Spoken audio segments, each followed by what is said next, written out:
இப்போ இது நம்ம அதில் தெளிவான முறையில் புரிஞ்சிச்சு சார். இப்போ அபூ ஹனீஃபா ரஹ்மத்துல்லாஹி அலைஹி அவங்களுடைய நூலுக்கு வந்து விரிவுரை எழுதினவங்க முல்லா அலி கான் ரஹ்மத்துல்லாஹி அலைஹி.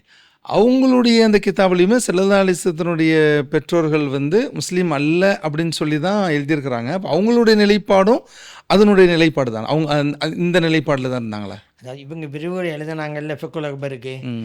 அந்த ஃபிக்குல் அக்பர் இப்போ நம்ம சொன்னோம்ல மாத்தா அல்லல் குஃப்ரி என்ற வாசகம் உள்ள பிரதி தான் அவங்களுக்கு கிடைச்சிச்சு. ம், ம், ம். அந்த பிரதி வச்சுக்கிட்டு தான் அவங்க ஷரஹ் எழுதுனாங்க. Okay okay. அதனால் அபூ ஹனீஃபா ரஹ்மத்துல்லாஹி அலைஹி இந்த கொள்கையை தான் இதான் நினச்சிக்கிட்டு அவங்க எழுதிட்டாங்க.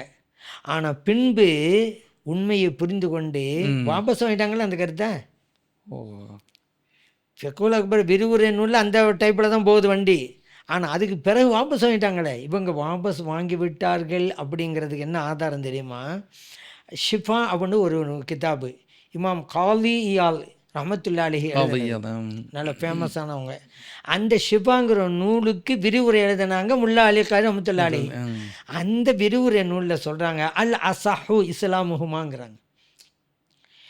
ஸல்லல்லாஹு அலைஹி வஸல்லம் தாயும் தந்தையும் இஸ்லாத்தை தழுவினார்கள், இஸ்லாத்தின் அடிப்படையிலே தான் அவர்கள் உலகை விட்டு மறைந்தார்கள் என்பது தான் மிகச்சரியான கருத்துங்கிறாங்க.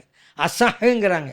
சஹீஹ்னா சரியான கருத்து, அசஹ்னா மிகச்சரியான கருத்து அவங்க நூல்லை. அப்போ அது முந்தைய கூற்று ஃபிக்குல் அக்பருடைய விரோதல், இது பிந்தைய கூற்று. அப்போ தவறான அந்த கருத்திலேருந்து வாபஸ் வாங்கிட்டு என்னுடைய கொள்கை இதுதான்ங்கிறத கடைசியில் தெளிவாக்கிட்டாங்க.